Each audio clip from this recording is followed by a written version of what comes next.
गुरुजी के श्री चरणों पे नमन जी। गुरुजी, मैं दिल्ली से आया हूँ और मुझे आए हुए 1 महीना हो गया वृंदावन में। गुरुजी, कारण ये रहा कि मेरी जो धर्मपत्नी है मेरे साथ में है। ये छोटी छोटी गुरुजी हर परिवार में छोटी छोटी बातें होती हैं और अपने घर बता देती है। और हमारी जो सासू माँ है गुरुजी, वो उस बात का बतंगड़ बना के पेश करती हैं। और जब बात होती है मैं इससे कहता हूँ कि कम बात कर, लेकिन मेरे पीठ पीछे ये बात कर लेती है। और जैसे ही बात होती है गुरुजी बात का बतंगड़ बन जाता है। और गुरुजी बात का बतंगड़ ऐसा बना कि एक दिन मेरे ससुराल पक्ष से पूरे के पूरे गुंडे लोग आए और गुरुजी मेरे घर में टीवी तोड़ गए, मुझे पीट गए। और गुरुजी मेरे सिस्टर के बारे में अनाप शनाप बक के गए, मेरी फैमिलीज के बारे में अनाप शनाप बक के गए। गुरुजी मेरे पापा आर्मी से रिटायर्ड हैं, समाज में उनकी बहुत प्रतिष्ठा है, बहुत नाम है। गुरुजी मेरी सारी इज्जत, मेरे पिताजी की इज्जत गुरुजी पानी में मिल गई। मैंने दिल्ली छोड़ दी और मैं कभी गुरुजी दिल्ली में अपनी शक्ल नहीं दिखा सकता। मैं पेशे से योग शिक्षक हूँ। मैंने दिल्ली में केंद्रीय विद्यालय में योग कराता हूँ। गुरुजी मेरा सब बर्बाद हो चुका है, लेकिन मेरी धर्मपत्नी मेरे साथ है, इस बात का मुझे गर्व है। लेकिन गुरुजी मुझे ऐसा लगता है कि अभी तो ये बात नहीं कर रही है, लेकिन जैसे ही एक दिन इसकी अपनी मम्मी से अभी भी बात होगी वैसे ही कहीं ना कहीं ये झूठा मुकदमा, गुरुजी बहुत कोशिश करी इनके घर वालों ने इसको कन्वेंस करने की, झूठा केस कर दे। बात कराओ। राधे राधे गुरुजी। क्या नाम है आपका? नेहा। तो आप अपने पति को क्यों पिटवाना चाहती हो? मैंने नहीं पिटवाया इनको। फिर आपके ससुराल मायके वाले तो आके पीट गए इनको। कौन थे वे जो पीटने आए थे? कौन थे वो? क्या लगते थे आपके रिश्ते में? बताओ बताओ, उनको ही बताने दो। कौन थे वो? चाचा और पापा थे, आए तो बात करने के लिए थे। हाँ, फिर बताओ बताओ। गुरुजी बात हुई, इसके चाचा ने मुझे फ़ोन किया और कह रहा नेहा से बात कराओ, आपने उसे मारा पीटा है। आप इनसे बात कराओ। बेटा देखो, पिता कब तक काम आएगा और चाचा कब तक काम आएंगे। तुम जरा जाके ससुराल अपने मायके में रहने लग जाओगी ना, तो 4 दिन बाद 10 दिन बाद तुम्हारी भौजाई तुम्हारा भाई ताने मारने लग जाएगा। जी। बाप जब तक जिंदा है तब ठीक है, पर एक दिन मरना तो सबको ही पड़ता है। जी। फिर कौन सी भौजाई रह पाई अपने, कौन सी ननद रह पाई आज तक अपनी भौजाई के पास कि तुम रह लोगी? तुम्हारा भाई है?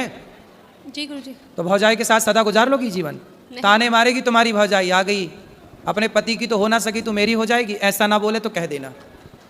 बेटा नारी का पति ही सब कुछ है ना। तुम्हारे पिता ने तुम्हारा दान कर दिया, कन्यादान, अब तुम्हारा पति ही सब कुछ है। और पति को अपने मायके वालों से पिटवाओगी, यदि ऐसा कुछ हुआ तो बहुत गलत जाएगा मैसेज।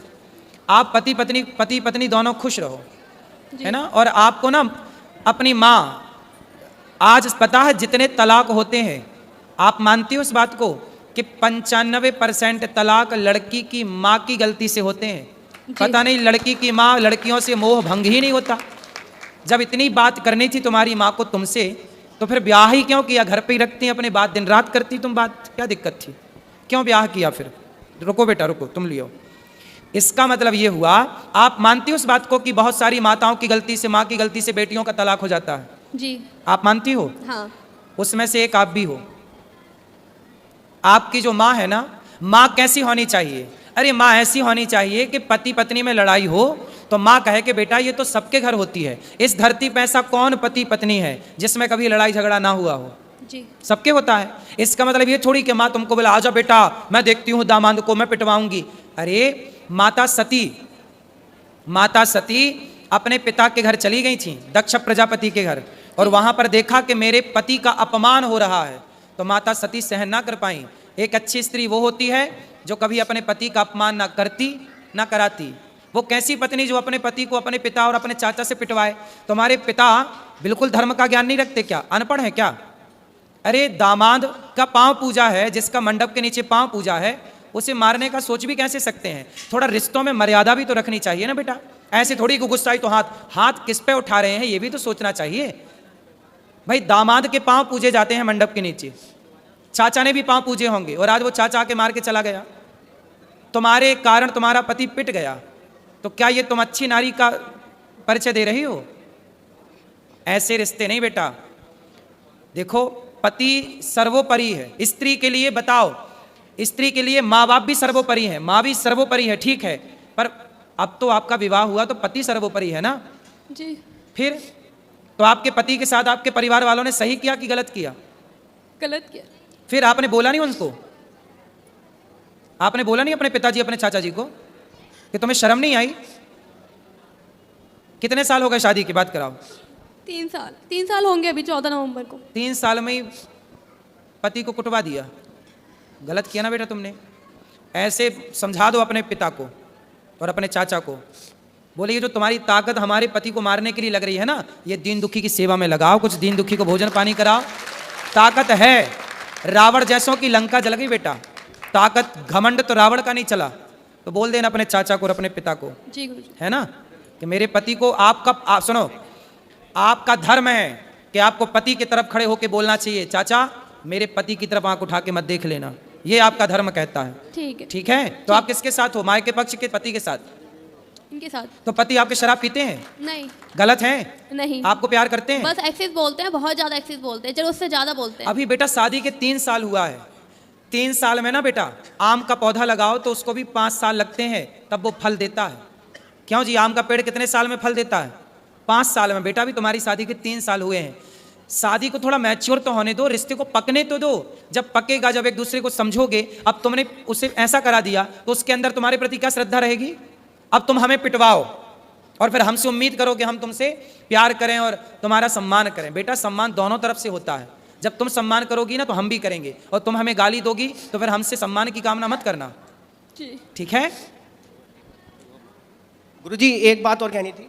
और सुनो, तुम भी कितना बोलते हो, पत्नी को क्यों इतना उल्टा सीधा बोलते हो? गुरुजी मैं ऐसा कुछ नहीं बोलता, मैं बस ये बोलता हूँ कि बस अपनी मम्मी से उतना ही बात कर। गुरुजी मैं कभी जाने को मना नहीं माँ करता। से बात करती है बेटी, इसमें बुराई क्या है? माँ से तो हर बेटी बात करती है। और गुरुजी अभी मैं- शादी के 3 साल हुए हैं, थोड़ा अभी तो उस घर से निकल कर इस घर में आई है, उसको भी तो थोड़ा मौका दो। गुरुजी कॉलोनी में ये बोलती है कि मैं हिजड़ा हूँ। कौन बोलता? इसकी मम्मी।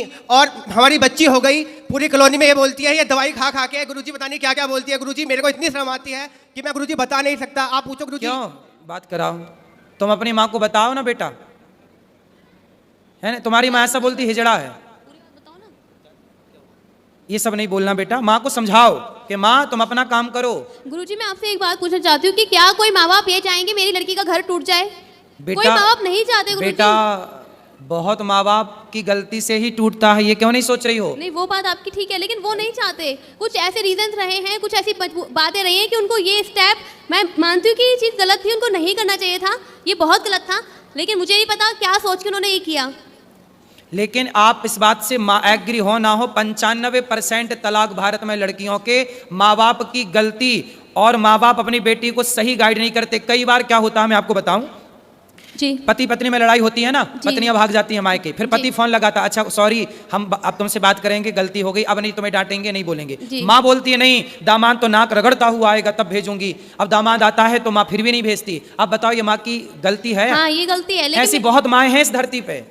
हैं गुरुजी, लेकिन कुछ गलतियां इनकी भी हैं। बिल्कुल ये भी गाली होंगी, देती हैं, इनकी भी गलतियां ये होंगी। भी गाली देते हैं माँ बाप को। भाई माँ बाप तो माँ बाप है ना गुरुजी, चाहे कैसे भी है लड़की के, लेकिन है तो माँ बाप ही। इनको गाली देने का क्या राइट बनता है? बिल्कुल। क्यों तुम गाली देते हो इनके माँ बाप को? गुरुजी वो दारू पीते हैं। कौन? और इसके जो पिताजी अरे हैं तो वो अपने पैसे से पीते हैं गुरुजी, तुम्हारे- दारू पी के वो गाली गलौज करते हैं अरे गुरुजी। तो करने तो कुत्ता भौंके, तुम मुंह में टेप लगाने जाओगे क्या? गुरुजी मैं पढ़ा लिखा शिक्षित और मैं योगा टीचर, मैं तो गुरुजी लोगों को ज्ञान और देता हूँ योग का, मैं अरे गाली भाई नहीं देता। तो सारा संसार दारू पी के गाली दे रहा, तुम सबका ठेका लेके बैठोगे? गुरुजी मैं ब्लॉक कर देता हूँ उनको कि कॉल मेरे से बात ना हो, तो फिर वो ये बोलते हैं कि नंबर यहाँ ब्लॉक पे कर आप देता भी है। गलत हैं। सास ससुर को गाली क्यों दोगे? मैं- भाई सास ससुर पत्नी के माता पिता आपके भी माँ बाप हैं। जितने आपके लिए आपके माँ बाप प्रिय हैं, ऐसे उतने ही उस लड़की के लिए उसके माँ बाप प्रिय हैं। इसलिए हर लड़की को अपने माँ बाप से प्यार है, हर लड़के को अपने माँ बाप से प्यार है, इसमें बुराई क्या है? और आप कौन होते हैं उनके माँ बाप को गाली देने वाले? नहीं गुरुजी मैंने कभी स्टार्टिंग में कभी कुछ नहीं बोला। वो फोन करते हैं, बेटी से बात करा, मैं कराता हूँ, फिर दामाद से बात करा, और एकदम से अब शब्दों का यूज करने लगते हैं गुरुजी। कोई बात नहीं, वो भी तो तुम्हारे माँ बाप हैं। जैसे माँ बाप की 2 डांटें सुन लेते हो, सुन लिया करो। रिश्ते थोड़ा सहनशीलता से चलते हैं। 2 बातें तुम सुन लो, तुम काहे इतना हाइपर हो जाते हो? 2 बात तुम्हारी सुनने की क्षमता नहीं है? अरे पत्थर को छेनी और हथौड़ों की चोट पड़ती है तभी वो गुरुजी, पत्थर मैं भगवान बन के पूजता है। गुरुजी 2 मैं बात- होली पे गया, होली पे उन्होंने फोन करके बुलाया, मैं अपने दोस्त को लेके गया ससुराल के अंदर, और गुरुजी मेरे दोस्त के आगे उन्होंने गालियां देना चालू किया। सब छोड़ो, अब प्रेम से रहो तुम दोनों, है ना, और आपस में बिल्कुल ना लड़ना। ठीक है राधे राधे गुरुजी। महाराज जी सादर चरण पर दंडवत प्रणाम करता हूँ जी महाराज जी। मेरा एक नॉर्मल सा प्रश्न था कि जैसे हमारे सांसारिक जीवन में कई अनिष्ट हो जाते हैं, चाहते हुए ना चाहते हुए भी, तो संतों से मैंने सुना है कि वो हमारे पूर्व जन्म के प्रारब्ध हैं जो उदय होते हैं और वो हमारे पाप को काटते हैं। तो क्या ये सत्य है कि जो हमारे जीवन में अनिष्ट होता है वो हमारे पूर्व जन्म के प्रारब्ध के कारण होता है? कहीं ना कहीं हमारा फॉल्ट रहा होगा। बिल्कुल। भीष्म पितामह को बाणों की सैया मिली तो उनके पिछले किसी जन्म में उन्होंने किसी सांप को कांटों में फेंका था तो उन्हें भी बाणों की सैया मिल गई। हमारे साथ जो अनिष्ट होता है हमारे कहीं जो भी हो रहा है अवश्यमेव भोक्तव्यम। हर व्यक्ति अपना किया कर्म ही भोगता है। महाराज जी, जब मैं आया था तो भैया से पूछा कि महाराज जी को आना है, तो उन्होंने कहा हाँ महाराज जी आएंगे। तो आपके लिए मैंने 2 लाइनें लिखी हैं, अगर आपकी आज्ञा हो तो मैं। धन तो दिया प्रभु सारे जगत को, पर सबको व्यापे माया, सबको व्यापे माया। भक्ति दिया, भक्ति दिया प्रभु अनिरुद्ध प्रभु को, तो हर लीन्ही प्रभु माया, हर लीन्ही प्रभु माया। जग जिनको त्याग दिया। ऐसे कई लोग होते हैं महाराज जी जिनके बेटा उनको त्याग देते हैं। मैं आए दिन आपका यूट्यूब में देखता हूँ, कई माताएं रहती हैं जो आपके साथ कितना प्रसन्न रहती हैं। ये वास्तव में सब व्यक्ति नहीं कर सकता है, ये वही कर सकता है जिसके सानिध्य में भगवान कराना चाहते हैं। इसलिए मैंने बैठे बैठे 2 लाइनें लिखी। जग जिनको त्याग दिया प्रभु आपने अपना लिया। बेटा बेटी, बेटा बेटी सबने छोड़ा, पर आपने नाता जोड़ा, आपने नाता जोड़ा, आपने नाता जोड़ा। आपका आशीर्वाद मेरे ऊपर हमेशा बन रहे, मैं ब्रज धाम हमेशा आता रहूं। खुश रहिए, सुखी आपका दर्शन हमेशा मैं करता बहुत रहूं। बढ़िया लिखते हैं, अच्छा ऐसा लिखा सब करो। आपका आशीर्वाद है महाराज जी। सादर चरण से वंदनवत प्रणाम करता बहुत हूं। बढ़िया, भगवान सुखी रखें आपको। राम राम गुरुजी। जी राम राम। गुरुजी, जैसे हमने धीरेन्द्र शास्त्री जी को गुरु मान लिया है, ठीक है, तो दीक्षा नहीं ली है, तो ऐसे गुरु मान सकते हैं क्या? तो ले लेना दीक्षा, क्या दिक्कत है? मिले नहीं है ना कभी हम, तो मिल लेना। मतलब कैसे जा नहीं पाते हैं इतनी दूर। अरे तो जाना पड़ेगा, जाओ। दीक्षा आपके तो परम मित्र हैं, आप कह सकते हो एक बार यहाँ तो आते हैं तो वृंदावन। जब जाओगे तब ना, गुरु मंत्र तो आमने सामने दिया जाता है। नहीं, आपके यहाँ तो आते हैं वो वृंदावन। तो आप क्या चाहते हैं? आप एक बार अपने, जब अभी आएंगे फिलहाल में क्या? आप देखो कब आएंगे, वो तो जब कोई उत्सव होता है तब फिर आना नहीं, होता है। उन्होंने ये बोला था कि वो अपनी रैली जो निकालेंगे वृंदावन में भी निकालेंगे एक बार। ठीक है, तब ले लेना। मंत्र क्या है? अच्छा, एक बात गुरुजी, भगवान को भी गुरु बना सकते हैं क्या? भगवान तो ऑलरेडी कृष्णम वंदे जगत गुरुम, भगवान तो सबके गुरु ऑलरेडी हैं। अच्छा, हाँ, कभी आपसे मुलाकात हो तो आप जरूर गुरु दीक्षा की, जैसे मैं फोन पर नहीं देते हैं वो। पता नहीं, अब आप उनसे संपर्क करिए। राधे राधे गुरुजी। खुश रहिए, खुश रहिए। राधे राधे गुरुजी। जी। मैं बीकानेर से आई हूँ आपके पास दर्शन करने आपके। और दूसरी बात, मैं ना इतने दिन से सोच रही थी मैं ना लड्डू गोपाल का बर्थडे इधर ही आके मनाऊँ, और मेरी बहुत अच्छी इच्छा पूरी हो गई इधर आके, आपकी दर पे आके। मेरे लड्डू गोपाल का आज ना 23 तारीख को हम लड्डू गोपाल आए थे हमारे घर में, और इसकी फ्रेंड नहीं दिए थे, ये मेरी बिटिया की फ्रेंड नहीं दिए थे, और मेरी इच्छा थी मैं लड्डू गोपाल का बर्थडे इधर ही मनाऊँ। अगले साल मैंने ना उधर ही मनाया था, हम सिंधी समाज के हैं तो उधर ही मनाया था मैंने इनका सही है, लड्डू। सही है। और इस बार मेरी इच्छा थी मैं ना गौरी गोपाल में ये लड्डू गोपाल का जन्मदिन मनाऊं, और मैंने मनाया और इनके नाम से अन्नक्षेत्र भी करवाया। बहुत सुंदर। और अच्छा कर। और दूसरी बात, मैं 2021 में आई थी, आपसे मुलाकात नहीं हुई थी, मेरे को बहुत दुख हुआ था। और इस बार मेरे इतने अच्छे दर्शन हुए, इतने अच्छे दर्शन हुए जो मैं कह नहीं सकती, मेरे मुंह से अल्फाज नहीं कह सकते। खुश रहिए, खुश रहिए। और कोई सेवा हो तो बताओ। नहीं, बस और कुछ नहीं, बस आपका आशीर्वाद बना रहे। और मैंने गुरु मंत्र आज लिया है आपसे, हम दोनों जोड़े के ऊपर आपका आशीर्वाद बना रहे, और मेरे बच्चों के ऊपर भी। सुखी रहिए, सुखी रहिए। गुरुजी श्रीमन नारायण। गुरुजी, मेरी पत्नी कहती है कि तू बहुत शुद्धि करता है, तेरे पास नहीं रहूँगा। मैं जो है कि दीर्घ शंका जाऊँगा तो स्नान नहीं करूँगा गुरुजी, ना तो लघु शंका जाऊँगा तो कुल्ला करूँगा।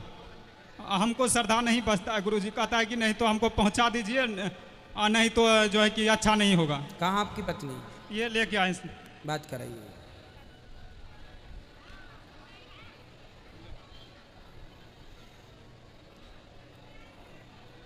बात कर लो बेटा, खड़े हो जाओ। गुरुजी राधे राधे। क्या कह रहे हैं आपके पति परमेश्वर? ऐसा बात नहीं है गुरुजी, रोज नहाते हैं सुबह सुबह। आप रोज नहाते हैं? तब क्या 4 बजे सुबह में रोज नहाते हैं। कहता है कि अभी गर्मी है, अभी नहा लेता हूँ, ठंडी में नहीं नहाऊंगा। ज़्यादा दबाव डालेगो तो फिर हम जो है कि चला जाऊंगा, नहीं पहुंचाओगे तो हम अकेले जो है कि टिकट किसी से बनवा करके चला जाऊंगा। अरे तो नहाने के चक्कर में विवाद ना करो। बात कराओ अपनी पत्नी से।